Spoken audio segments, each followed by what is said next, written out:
Thursday, March 14th, public meeting of the Missoula Board of County Commissioners. Please stand and join me in the Pledge of Allegiance. Pledge allegiance to the flag, United States of America, and to the republic for which it stands, one nation, under God, indivisible, with liberty and justice for all. Missoula County acknowledges that this event today takes place in the Aboriginal territories of the Salish and Kalispel people. Cheryl, would you be so kind as to talk logistics with us? Hello, everyone. If you're joining us for this meeting virtually today, instructions for turning on closed captioning are on your screen. If you're joining us in person, we'll have closed captioning on all the screens here in the Sophie Moise room. There will be an opportunity to speak during the meeting for a public comment virtually and in person. We ask that all speakers today speak slowly and clearly. This helps with the accuracy of the closed captioning. If you're on Microsoft Teams, if you'd like to speak when discussion has been open for public comment, we ask that you use the raise hand feature. This is the small hand button. If you are calling in on the phone, you'll need to hit *5 to raise your hand. Once called upon, you'll need to hit *6 to unmute. If you have any questions, please find me during the meeting and let me know. Thank you, Cheryl. And we have one proclamation day. This would be Women in Public Service Day. Commissioner Slotnick. Sure.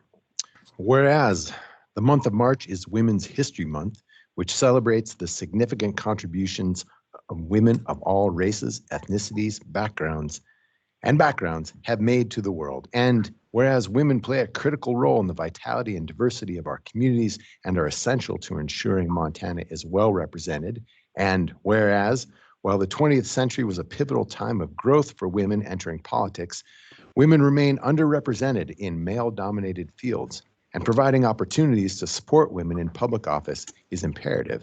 And whereas recognizing women in public office will bring awareness to the fundamental necessity of their work and will inspire other young people to serve their communities. Now, therefore, be it resolved by the Missoula County Board of County Commissioners, Mayor of the City of Missoula, and the Missoula City Council that March 19th, 2024 hereby be proclaimed Celebrating Women in Public Office Day, and call upon the people of Missoula and Montana to unite as we support the success of women in public office and observe every March 19th with appropriate activities, events, and programs. Dated this 19th day of March 2024, signed by Andrea Davis, the mayor, and the three of us, the Board of County Commissioners. Thank you, Josh. And for those of you joining us online, I'm Commissioner Dave Strohmeyer. I'm joined here in the Sophie Moise room today with Commissioner Josh Slotnick. Commissioner Juanita Vero is joining online. Is there any public comment at this time on items not on today's agenda? Anyone want to comment on anything not on the agenda? Seeing none, we will move on. Yeah, was that someone who wanted to comment? Me, Keith Koprovica. Okay, go ahead, Keith. Thank you. It was nearly 4 weeks ago, back on February 20th, during your public meeting, where I brought up concerns about the lack of transparency in recruiting and hiring music entertainment at the fair. You'll recall that I reminded you about the news story last year in NBC Montana, where Tracy Lopez, the contractor for Missoula County, stated that the county had not provided any specific criteria to follow when hiring. And her quote was, "Since 2021, when they asked me to do this, there's never been a process that I know of." She also said she would love it if it was clear and there was an application process. So on the 20th, I also informed you that the fair website, there's a page devoted to be a vendor. That page recruits concession vendors, amusement vendors, and commercial vendors. Applications are posted on that page. For an example, the application to be a food vendor says, ask the following questions: name, description of business or organization, previous participation, years of experience, website, menu and pricing, booth footprint, photo, name of certified food protection manager. And the application for the commercial vendors and amusement vendors are similar. But there's not even a written application of any type for musical entertainment. In fact, nowhere on the fair website is there any mention about applying to be a musical act. There's not even information on contact information for Tracy Lopez. Back on February 20th, Commissioner Strohmeyer, you said that you would talk to staff and get back to me about the lack of transparency and lack of process. It's been nearly 4 weeks, and I've heard nothing, and there's still not any kind of a recruiting or hiring process available to the public. Last year, the fair spent upwards of $65,000 on bands and sound and lights for the musical entertainment, including paying one band $9,000. And I thought it was interesting to note that band's stage plot, which is part of their contract, showed the band to be a 6-piece band, but they showed up as only a 3-piece and were still paid the $9,000. So what I would like to know is, when will Missoula County and the fair be transparent regarding the process for recruiting and hiring and paying musical entertainment at the fair? Thank you. Thank you for that, Keith. And following this meeting, I will follow up on the status of getting you the answers that you are looking for. So thank you. Only thing I would appreciate that. add, Thank you. Keith, is that this year the fair did make a profit. And great.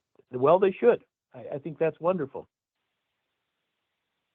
Okay, we'll get back to you, Keith. Apologies for the delay. Thank you.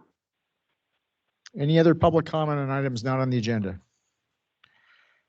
Okay, seeing none, our current claims list, this would be claims received as of February 28th through March 4th by the Commissioner's Office, total $1,521,729.96. We have one public hearing today, which is the second hearing on on a petition related to Grand Am Way. And Michael Tester, would you be so kind as to fill us in and bring us up to speed on this? Yes, good afternoon, Commissioners. Michael Tester with the Surveyor's Office. And this is the second hearing for the petition to abandon Grand Am Way. Last week on March 7th, Josh Slotnick and I went out for a road investigation report at approximately 10 a.m. We met there with Matt Wetzel, a petitioner and affected landowner, and Toby Dumont, the land surveyor of Pontiac Commercial Development Subdivision. And a discussion and investigation ensued. It was noted all affected landowners have agreed to the abandonment, and the road investigators recommend abandonment of the public road right away described in the petition. And could you, for folks who might not have been following this previously all that closely, just fill us in on what's out there on the ground today?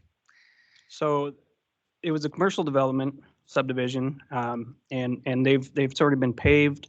Comes off of Roller Coaster Road out there near the Y. And my understanding was during the subdivision process, it was taking longer than expected, and they switched survey firms, and somehow there was a mix-up, and it was never meant to be public. It was meant to be private, and so that's why we're here. And I don't know if Matt or Toby are with us that could expand more on that. But I think that the subdivision itself was taking quite a long time to get through. They may have even had to reapply at some point for it. So that's kind of where we're at.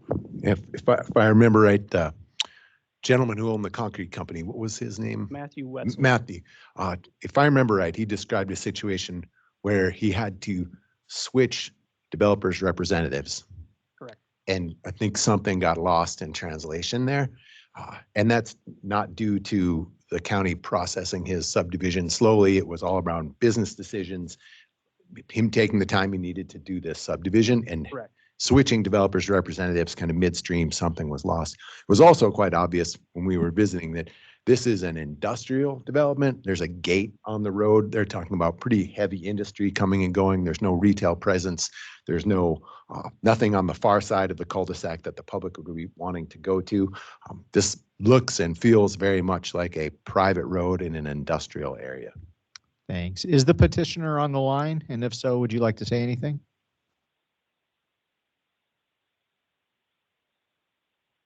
Okay. Don't see him. Well, any other questions from anyone or a motion? I'm happy to move this. I just want to make sure I get the language correct. John, what should I do here?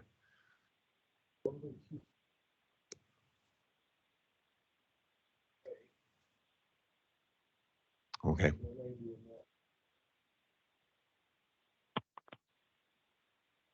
Okay, so I would move to abandon Grand Am Way as is noted in the petition. Okay, Second. good. Ed nods that that is a satisfactory motion. Thank you, Sam. And, was that a second, Juanita? Yes, a second. Okay, any further discussion on the motion?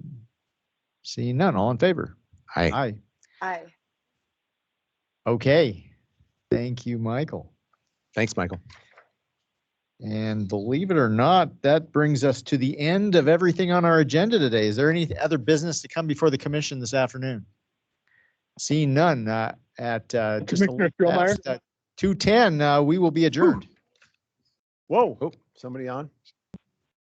speak think it now or was- forever hold your peace. I think it was Keith. Hello? Yes, Hello. it's Keith again. Who is speaking to us? This is Keith Koprovica again.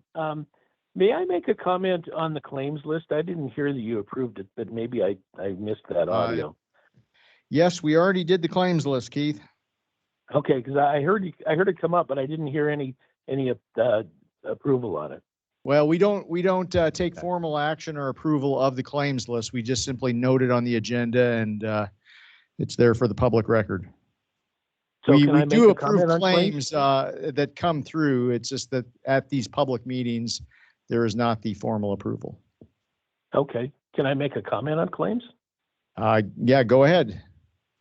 Well, I just, looking at the claims list, like for instance, last week, there was 9 pages of claims that you approved for credit card charges, over 360 credit card transactions.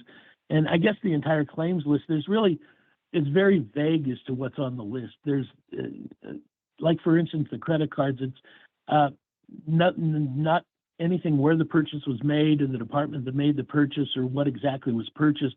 Instead, there's just vague descriptions like office supplies, computer supplies, that type of thing.